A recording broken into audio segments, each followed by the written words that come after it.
I'm a property developer in Western Sydney and build affordable houses and townhouses for families.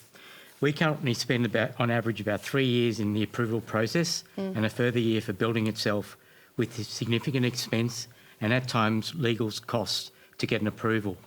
Can you please outline how you propose to address these rising compliance costs? I believe New South Wales planning is on the right track. It's just when the policies come down to local councils, there's always a pushback and there's always tinkering in the background to make sure it doesn't happen.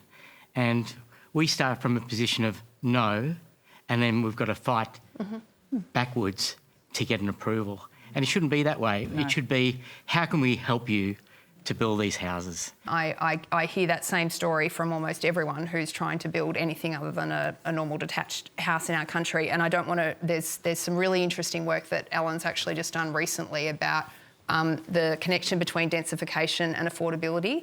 I know many in this audience would know we are seeing some states make real strides here, and some states who have started to say that where housing is in shortage and we have rail corridors and community infrastructure, the state government will become much more heavy-handed about it making decisions over local governments, and this is probably something that's going to have to happen. But Alan, I just think you've done some really good work on this. We've seen prices rise in the last couple of years, enormously in the last couple of years, but housing approvals are falling, right? Most markets, if the price goes up, like if the price of this chair suddenly doubled, whoever made it would suddenly start making a whole lot more, and there'd be a whole lot of other companies getting in to make more of the chairs.